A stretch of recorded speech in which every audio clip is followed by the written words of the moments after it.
São Jorge nasceu na Capadócia, por volta do século III. Pouco se sabe sobre seus pais, apenas que eram cristãos. Jorge pertencia ao exército romano. Nesta época, o império passou a ser governado por Diocleciano, que havia dado início à perseguição aos cristãos.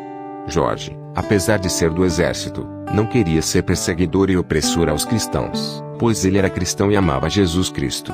O exército romano, a mando do imperador Diocleciano, passou a perseguir os cristãos, pois não aceitava o amor e a verdade. Quando soube que havia cristãos em seu exército, o imperador ficou furioso e obrigou a todos a renunciarem à sua fé.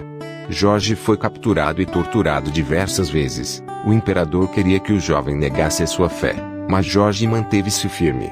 Por diversas vezes Jorge foi torturado e, após a tortura, era levado à presença do imperador, que lhe obrigava a renunciar à sua fé.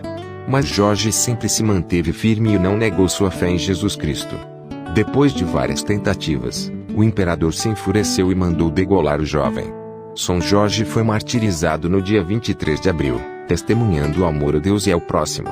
Foi um grande exemplo para a conversão de muitos. São Jorge é representado sobre um cavalo branco, derrotando um dragão com uma lança. A origem da história é desconhecida, mas tem um significado muito importante para o cristão. Segundo nos conta a história, Jorge estava a caminho de Cilena, cidade que pertencia à província da Líbia.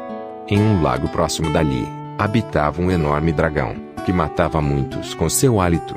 Para evitar que o monstro se aproximasse da cidade, os habitantes ofereciam 2 ovelhas todos os dias. Não possuindo quantidade suficiente de ovelhas, o conselho resolveu por oferecer uma ovelha e um humano, que era sorteado entre jovens moças e rapazes. Passado um tempo, o número de pessoas já não era o suficiente para oferecer a fera, então o sorteio resolveu por entregar a filha do rei em sacrifício. O rei, desesperado, pediu para que tomassem todo o seu tesouro, mas não deixassem sua filha morrer.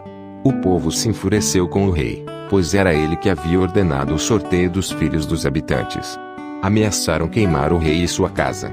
Então, após 8 dias, o rei, chorando, vestiu sua filha com trajes reais. Em prantos, a filha do rei se atirou a seus pés e pediu a bênção ao pai, e foi para o lago. Neste momento, Jorge passava por ali e viu a moça chorando. Parou e lhe perguntou a razão. Ela lhe contou toda a história e Jorge lhe disse: "Não temas nada, minha filha, porque em nome de Cristo vou ajudar-te." Enquanto estavam conversando, o dragão apareceu e começou a se aproximar deles.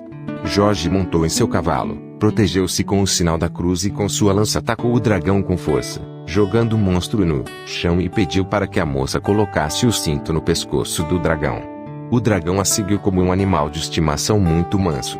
Chegando na cidade, o povo começou a fugir. Jorge então lhes disse: "Nada temais.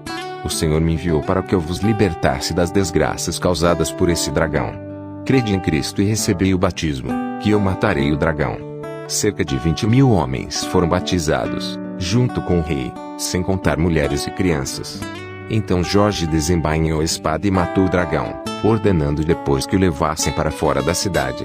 Foram necessários 4 pares de bois para arrastar a fera para campo aberto. A história de São Jorge derrotando o dragão pode ser visto como a vitória dos santos sobre o mal, representando a vitória e a resistência sobre as perseguições, torturas e tentações do imperador Diocleciano em fazê-lo desistir de sua fé.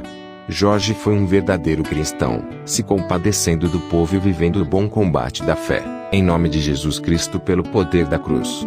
A história de São Jorge nos recorda que devemos ser sempre fiéis a Deus e fazer a vontade do Pai. Somente assim chegaremos à morada eterna para vivermos verdadeiramente felizes.